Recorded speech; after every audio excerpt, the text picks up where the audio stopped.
నమో నారాయణాయ. హిమాలయాల ఒడిలో అలకనంద నది తీరాన సాక్షాత్తు ఆ శ్రీమన్నారాయణుడు కొలువైన పుణ్యధామమే భూవైకుంఠంగా పిలువబడే ఈ బద్రీనాథ్. చార్ధామ్ క్షేత్రాలలో అత్యంత మహిమాన్వితమైనది, భక్తులకు అత్యంత సులభంగా దర్శనమిచ్చే పరమ పావన క్షేత్రం ఇది. హరిద్వార్ ఋషికేశ్ నుండి నేరుగా ఆలయ గడప వరకు చేరుకోగలిగే సౌలభ్యం ఈ క్షేత్రం ప్రత్యేకం. అయితే బద్రీనాథ్ కేవలం ఒక పర్యాటక ప్రదేశం మాత్రమే కాదు, ఇది పితృదేవతలకు మోక్ష మార్గం. ఇక్కడి బ్రహ్మ కపాలం వద్ద పిండ ప్రదానం చేస్తే పితృదేవతలకు పునర్జన్మ ఉండదని, వారి ఆత్మలకు శాంతి చేకూరుతుందని భక్తుల అచంచల విశ్వాసం. ఉత్తరాఖండ్ వెళ్లే ప్రతి ఇద్దరిలో ఒకరు ఖచ్చితంగా దర్శించుకునే బద్రీనాథ్ విశిష్టతలు ఏమిటో ఈ రోజు మనం ఈ వీడియోలో తెలుసుకుందాం రండి.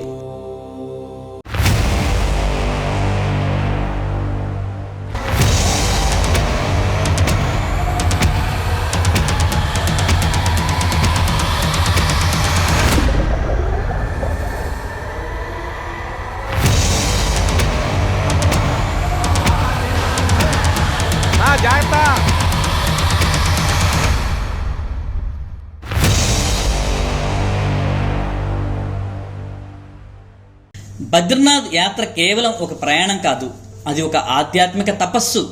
ఈ అద్భుత ప్రయాణం పుణ్యక్షేత్రమైన హరిద్వార్ నుండి మొదలవుతుంది. మీరు బద్రీనాథ్ చేరుకోవాలంటే హరిద్వార్ బస్టాండ్ నుండి తెల్లవారుజామున 4 గంటల నుండే బస్సులు అందుబాటులో ఉంటాయి. ఈ ప్రయాణం మొత్తం ఘాట్ రోడ్ల గుండా సాగుతుంది. ఒకవైపు ఆకాశాన్ని తాగే హిమాలయ పర్వతాలు, మరోవైపు లోతైన లోయల్లో పరవళ్లు తొక్కే హిమనీ నదాలు కనిపిస్తుంటే మనం మరో ప్రపంచంలో ఉన్నామనే అనుభూతి కలుగుతుంది. హరిద్వార్ లో ఉదయం బస్సు ఎక్కితే ప్రకృతి అందాలను ఆస్వాదిస్తూ సాయంత్రానికి భూవైకుంఠం బద్రీనాథ్ చేరుకుంటాం. ఇక బద్రీనాథ్ లో దిగిన తర్వాత వసతి గురించి భయపడాల్సిన అవసరం లేదు. బద్రీనాథ్ లో ఏడు చూసిన హోటళ్లు, లాడ్జర్లు విరివిగా ఉన్నాయి. మీకు నచ్చిన బడ్జెట్ లో సౌకర్యవంతమైన గదులు సులభంగా దొరుకుతాయి. చాలా మంది రద్దీ వల్ల స్వామి దర్శనం సరిగ్గా అవదని భయపడతారు, కానీ ఇక్కడ ఒక చిన్న సీక్రెట్ ఉంది.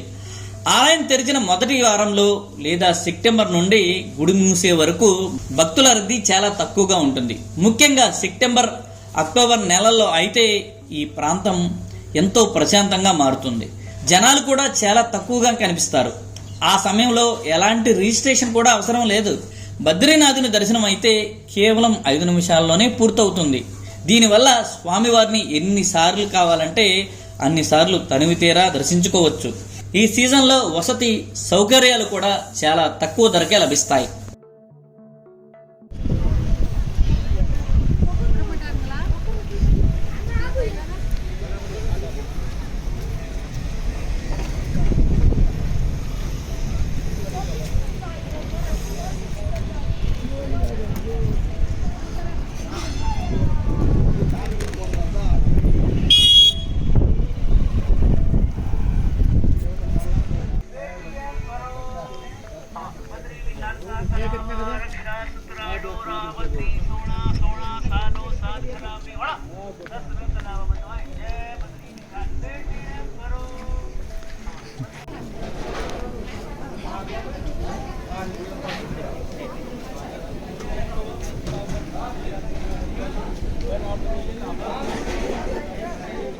అలకనంద నది పరవళ్లు తొక్కే ఆ లోయలో కుడివైపున గంభీరంగా నిలిచి ఉంటుంది నారాయణ పర్వతం. ఆ పర్వత పాదాల చెంతనే ఆ జగన్నాథుడు బద్రీనాథుడుగా కొలువై ఉన్నాడు. ఆలయం చుట్టూ అనేక భవనాలు ఉండటం వల్ల దగ్గరకు వెళ్లే వరకు ఆలయ శిఖరం మనకు ప్రత్యేకంగా కనిపించదు. కానీ ఆ పరిసరాల్లో అడుగు పెట్టగానే ఒక తెలియని దివ్యత్వం మనల్ని ఆవహిస్తుంది. బద్రీనాథ్ని మనం ఒక సాధారణ గ్రామం అని పిలవలేము. ఇది కేవలం భక్తుల కోసం వెలిసిన ఒక పవిత్ర విడిది. ఇక్కడ మనం చూసేవన్నీ ధర్మశాలలు, అతిథి గృహాలు, హోటళ్లు మరియు పూజా సామాగ్రి దొరికే దుకాణాలే. ఇక్కడ నివసించే వ్యాపారులకు కూడా ఇది తాత్కాలిక నివాసమే. యాత్ర సాగుతున్న ఆ కొన్ని నెలల పాటు మాత్రమే ఇక్కడ జన సంచారం ఉంటుంది. మిగిలిన కాలమంతా ఇక్కడ నిశ్శబ్దమే రాజ్యమేలుతుంది. చుట్టూ ఎత్తైన హిమాలయాలు, వాటి మధ్య కేవలం ఒకవైపు మాత్రమే దారి ఉన్నట్లుగా అనిపించే ఈ క్షేత్రం ఒక రహస్య లోయలో కొలువై ఉంది. సుమారు 3 కిలోమీటర్ల పొడవు, 1 కిలోమీటర్ వెడల్పు ఉన్న ఈ చిన్న లోయలో సాక్షాత్తు ఆ నారాయణుడు కొలువై ఉన్నాడు. ప్రకృతి మాత తన 2 చేతులతో ఈ క్షేత్రాన్ని కాపాడుతున్నట్లుగా ఇక్కడి కొండలు వరుసలు కనిపిస్తాయి. బద్రీనాథ్ ఆలయ తలుపులు తెరుచుకోవటం వెనుక ఒక క్రమం ఉంది. కేదార్నాథ్ ఆలయం తెరిచిన 1-2 రోజుల తర్వాతే బద్రీనాథుడి దర్శన భాగ్యం కలుగుతుంది. మళ్ళీ దీపావళి వెలుగులు ముగియగానే ఆ ఆలయ ద్వారాలు మూసివేస్తారు. ఇక ఆ తర్వాత అసలైన ప్రకృతి విలయం మొదలవుతుంది. ఆలయం మూసివేసిన తర్వాత ఇక్కడ కాలు పెట్టడం అసాధ్యం. సుమారు 10 అడుగుల మందం మంచు కురుస్తూ ఇక్కడ ప్రతి అంగుళాన్ని కప్పేస్తుంది. ఆ సమయంలో ఇక్కడ ఉండడం ప్రాణాపాయం. అందుకనే ఇక్కడ వ్యాపారులు, స్థానికులు అందరూ తమ నివాసాలను ఖాళీ చేసి కొండ దిగువన ఉన్న జోషిమఠ్ నుంచి చిమోలి మధ్యలో ఉండే వారి స్వగ్రామాలకు వెళ్లిపోతారు. తిరిగి వసంతకాలం వచ్చి మంచు కరిగే వరకు బద్రీనాథుడు కేవలం దేవతల పూజలు అందుకుంటూ ఆ మంచు ఏకాంతంలోనే ఉంటాడు. బద్రీనాథ్ కేవలం ఆలయం కాదు, 5 పవిత్ర తీర్థాల సంగమం. తప్తకొండంతో పాటు ఋషిగంగ, కూర్మధార, ప్రహ్లాదధార మరియు నారదకొండంను కలిపి పంచతీర్థాలు అంటారు. అయితే తప్తకొండం మినహా మిగిలిన 4 తీర్థాలు అలకనంద నది ఉధృత ప్రవాహంలోనే ఉంటాయి. ఆ నది వేగం ఎంతటిదంటే భారీ బండరాళ్లను సైతం తనతో పాటు తీసుకువెళ్లిపోతుంది. అందుకే భక్తులు ఈ నదిలో దిగి స్నానం చేయటం అసాధ్యం. తప్తకొండం పక్కనే శంఖం ఆకారంలో మెరిసిపోయే ఒక పెద్ద నల్లటి బండరాయి కనిపిస్తుంది. దీనినే నారద శిల అంటారు. పురాణ కాలంలో నారద మహర్షి ఈ శిలపైనే కూర్చొని నారాయణుని కోసం ఘోర తపస్సు చేశారని చెబుతారు. ఈ శిల కింద నదిలో ఉన్న భాగాన్నే నారదకొండం అంటారు. సాక్షాత్తు ఆది శంకరాచార్యుల వారు బద్రీనాథుడి విగ్రహాన్ని వెలికి తీసింది ఈ నారదకొండం నుండే. ఇలా ఈ నది ఒడ్డున మెట్ల దారిలో కొంచెం ముందుకు వెళితే 10 అడుగుల వెడల్పున్న ఒక రాతి వేదిక కనిపిస్తుంది. దీనినే బ్రహ్మ కపాలం అంటారు. దీని వెనుక ఒక గంభీరమైన గాథ ఉంది. సృష్టికర్త అయిన బ్రహ్మదేవుడు ఒకానొక సందర్భంలో ధర్మ విరుద్ధంగా ప్రవర్తించగా ఆగ్రహించిన పరమశివుడు తన త్రిశూలంతో బ్రహ్మ 5వ తలను ఖండించాడు. అయితే బ్రహ్మ శిరస్సును ఖండించిన కారణంగా శివుడికి బ్రహ్మహత్య పాతకం చుట్టుకుని ఆ కపాలం ఆయన చేతికే అంటుకుపోయింది. శివుడు పాప విముక్తి కోసం ప్రపంచమంతా తిరిగి చివరకు ఈ బద్రికావనంలో అడుగు పెట్టగానే ఆ కపాలం ఆయన చేతి నుండి విడిపోయి ఇక్కడ పడింది. అదే మనం చూస్తున్న ఈ పవిత్ర శిల. ఈ బ్రహ్మ కపాలం వద్ద పితృదేవతలకు శ్రాద్ధ కర్మలు లేదా పిండ ప్రదానం చేయటం అత్యంత పుణ్యప్రదం. ఇక్కడ ఒక్కసారి పిండ ప్రదానం చేస్తే పితృదేవతలు తిరిగి రాని పుణ్యలోకాలకు చేరుకుంటారని, వారికి శాశ్వత మోక్షం లభిస్తుందని నమ్మకం. అందుకే ఇక్కడ కార్యాలు పూర్తి చేసిన తర్వాత ఇంటి వద్ద వారికి మళ్ళీ పిండ ప్రదానం చేయరాదు. అలా చేస్తే ముక్తి పొందిన వారిని తిరిగి వెనక్కి పిలిచినట్లవుతుందని పురాణాలు హెచ్చరిస్తున్నాయి. జీవితంలో ఒక్కసారైనా బద్రీనాథ్ వెళ్ళి ఆ బ్రహ్మకపాలం వద్ద పితృదేవతలను స్మరించుకుంటే 7 తరాల పితృదోషాలు తొలగిపోతాయని అంటారు.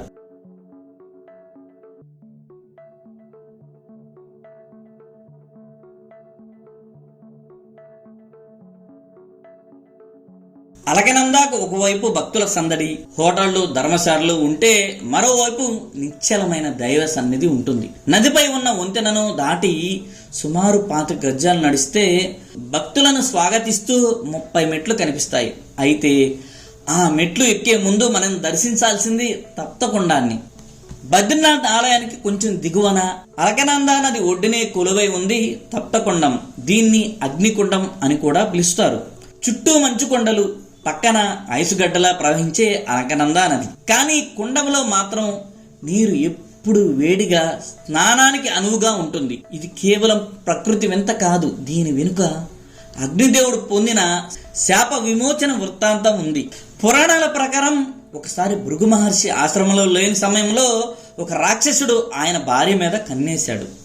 ఆశ్రమంలో నిత్యం వెలిగే అగ్నిదేవుడు సాక్షిగా ఆ రాక్షసుడు అగ్నిని అబద్ధాలతో మభ్యపెట్టి మహర్షి భార్యను బలవంతంగా ఎత్తుకుపోయాడు. అప్పుడు ఆమె గర్భవతి.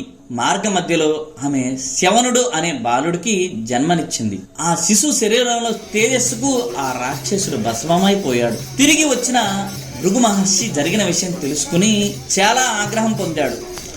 అగ్నిదేవుడు అక్కడ ఉండి కూడా తన భార్యను కాపాడలేకపోయినందుకు నీవు సర్వభక్షుడు కమ్మని అగ్నిని శపించాడు. శాపం వల్ల కలిగిన అశాంతితో అగ్నిదేవుడు లోకమంతా తిరిగి చివరికి సప్తఋషుల సలహా మేరకు బద్రీనాథ్ క్షేత్రానికి చేరుకున్నాడు.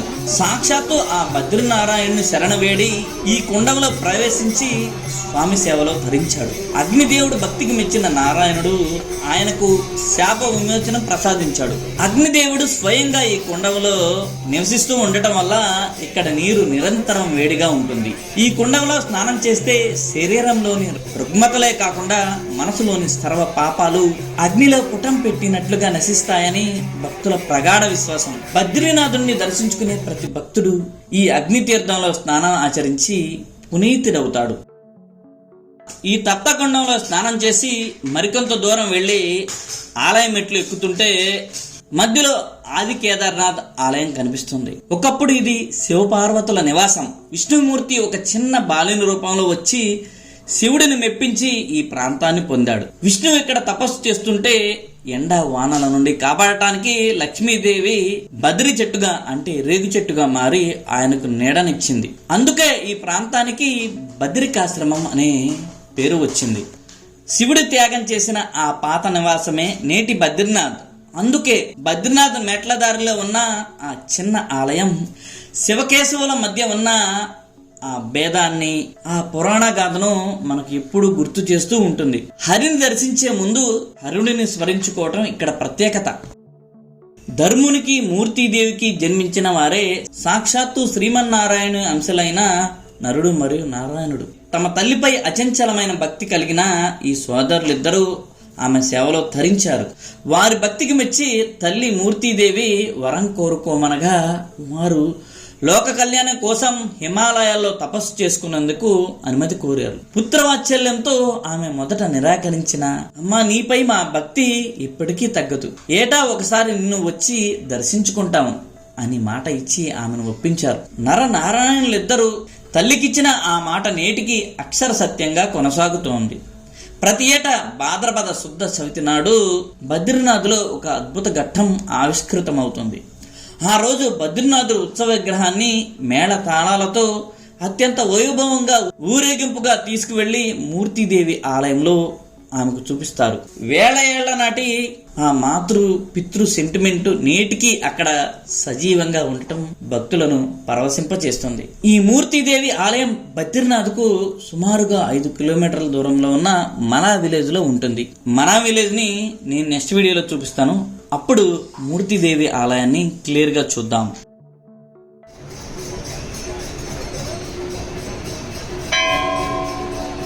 ఆలయ సింహద్వారం వద్ద మనకు కాళ్ళు లేని ఒక విగ్రహం కనిపిస్తుంది. ఆయనే ఘంటకర్ణుడు. శివభక్తుడైన ఈ రాక్షసుడు శివుని ఆజ్ఞ మేరకు ఇక్కడ నారాయణ్ణి వేడుకుని మోక్షం పొందాడు. స్వామి ఆయనకు తన నివాసానికి ద్వారపాలకుడుగా ఉండే వరం ఇచ్చాడు. ఆలయం లోపల విష్ణుమూర్తితో పాటు కుబేరుడు, గరుత్మంతుడు మరియు ఉద్ధవుడు కొలువై ఉంటారు. చూసారా చరణ్ పాదుక్ ఇక్కడ నుంచి 3 కిలోమీటర్స్, టెంపుల్ దగ్గర నుంచి 3 కిలోమీటర్స్ అక్కడ ఉందన్నమాట చరణ్ పాదుక్. అది ఈ ఆలయంలోని విగ్రహాన్ని 8వ శతాబ్దంలో ఆది శంకరాచార్యులు వారు అలకనంద నదిలో నారదకుండం నుండి వెలికి తీశారు. ఆ విగ్రహం కొంచెం అంగలోపంతో ఉన్న కలియుగంలో భక్తులు తనని ఈ రూపంలో సేవించుకోవాలని స్వామి స్వయంగా చెప్పారు. శంకరాచార్యులు వారు కేరళకు చెందిన వారు కాబట్టి నేటికి ఈ ఆలయంలో ప్రధాన అర్చకులుగా కేరళ నంబూదిరిలో ఉంటారు. వారిని మనం రావల్ అని పిలుస్తాం. బద్రీనాథ్ క్షేత్రం ఒక అద్భుతమైన భౌగోళిక అమరిక.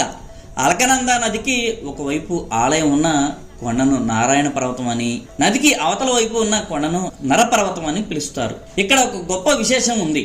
నారాయణ పర్వతం కంటే నరపర్వతం ఎత్తుగా ఉంటుంది. దీని వెనుక ఉన్న స్థల పురాణం ప్రకారం నారాయణుడు ఆసనంలో కూర్చొని తపస్సు చేసుకుంటుంటే అతని ఎదురుగా నరుడు భక్తితో వంగి నమస్కరిస్తున్నట్లుగా ఆ కొండ అమరిక కనిపిస్తోంది. అంటే భగవంతుని ముందు భక్తుడు ఎంత ఉన్నతుడవుతాడో ఈ పర్వతాలే సాక్ష్యం. ఆలయంలో వెలిగే అఖండ జ్యోతి ఒక అద్భుతం. 6 నెలల పాటు ఆలయం మూసి ఉన్నా తిరిగి తెరిచేసరికి ఆ జ్యోతి అలాగే వెలుగుతూ ఉంటుంది. అది దేవతలు చేసే పూజకు సాక్ష్యం. బద్రీనాథ్ ఆలయం ఏ కాలం నాటితో చెప్పడానికి సరైన ఆధారాలు లేవు. కానీ కాలక్రమేణా ఎందరో మహానుభావులు దీన్ని తీర్చిదిద్దారు. ఆది శంకరాచార్యులు వారు విగ్రహాన్ని ప్రతిష్ఠించిన తరువాత రామానుజాచార్యులు వారి శిష్యుడైన వరదరాచార్యులు సూచన మేరకు గర్వాల్ మహారాజు ఆలయాన్ని ప్రస్తుతం ఉన్న ఎత్తైన ప్రదేశంలో పునర్ప్రతిష్ఠించారు. 18వ శతాబ్దంలో ఇండోర్ రాణి మహాభక్తురాలు అయినటువంటి అహల్యాబాయి హోల్కర్ స్వామివారికి అమూల్యమైన ఆభరణాలను సమర్పించగా 1878లో ఆలయ సభా మండపాన్ని మరింత వైభవంగా విస్తరించారు.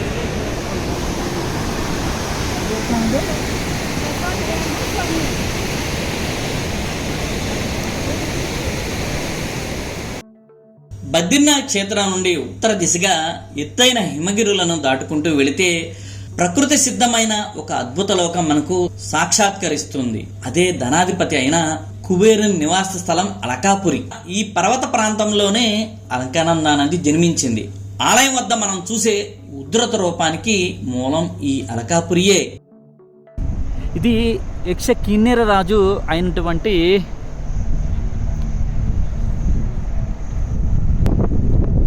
కుబేరుని రాజ్యం అన్నమాట. ఇదే కుబేర రాజ్యానికి ప్రవేశ ద్వారం. అంటే అలకాపురి రాజ్యానికి ప్రవేశ ద్వారం ఇదే. ఈ అలకాపురి పక్కనే లక్ష్మీవనం అనే అత్యంత ప్రశాంతమైన ప్రదేశం ఉంటుంది. ఇది లక్ష్మీదేవి తపస్సు చేసిన ప్రదేశం.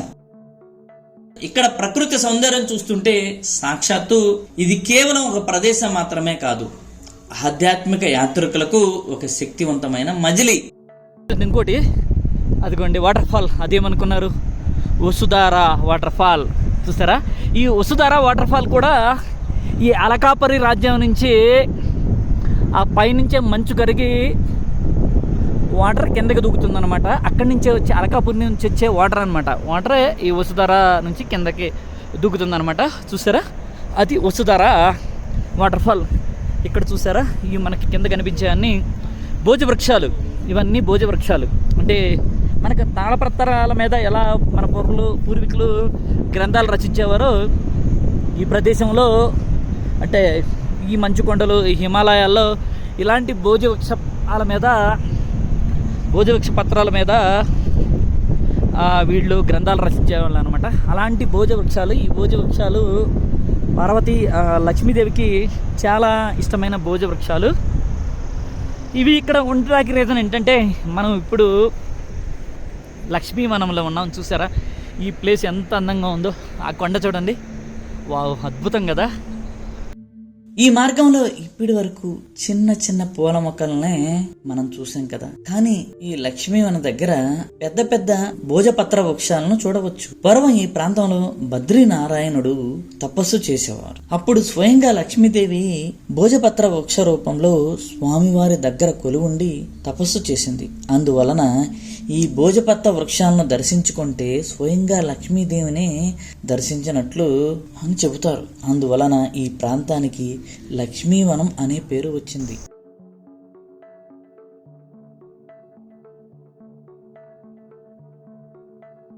ఫ్రెండ్స్, అలకాపురి లక్ష్మీవనం అనగానే నాకు ఒక అద్భుతమైన యాత్ర గుర్తొస్తుంది. మనం గతంలో చేసిన స్వర్గారోహిణి యాత్రలో మొదటి రోజు మనం ఇక్కడే స్టే చేశాం. ఆ మంచు కొండల మధ్య ప్రకృతి ఒడిలో గడిపిన ఆ క్షణాలు మరువలేనివి. పాండవులు స్వర్గానికి వెళ్ళిన ఆ దారి ఎలా ఉంటుంది, స్వర్గారోహిణి యాత్రలో ఎదురయ్యే సవాళ్లు ఏమిటి అని మీరు కూడా తెలుసుకోవాలంటే మన ఛానల్లో ఉన్న స్వర్గారోహిణి యాత్ర సిరీస్ ని తప్పకుండా చూడండి. త్వరలో నేను స్వర్గారోహిణి యాత్రకు సంబంధించిన డాక్యుమెంట్ ను అప్లోడ్ చేస్తాను. ఆ సాహసోపేతమైన ప్రయాణం మీకు ఒక కొత్త అనుభూతిని తప్పకుండా ఇస్తుంది. ఈ బద్రీనాథ్ యాత్ర ఇక్కడితో పూర్తి కాదు. ఇక్కడికి కేవలం 5 కిలోమీటర్ల దూరంలో మన అనే భారతదేశపు చివరి గ్రామం ఉంది. అక్కడ నరనారాయణుల తల్లి మూర్తిదేవి ఆలయం ఉంది. పవిత్రమైన సరస్వతి నది ఇక్కడే ఉద్భవిస్తుంది.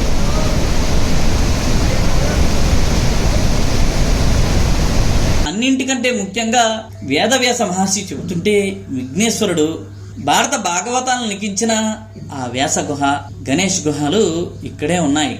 భారతదేశ చివరి సరిహద్దులో ఉన్న ఆ అద్భుత ప్రదేశాలను, సరస్వతి నది గంభీర రూపాన్ని మనం తర్వాత వీడియోలో వివరంగా చూద్దాం. ఈ ఆధ్యాత్మిక ప్రయాణం మీకు నచ్చినట్లయితే లైక్ చేయండి, షేర్ చేయండి. జై బద్రి విశాల్.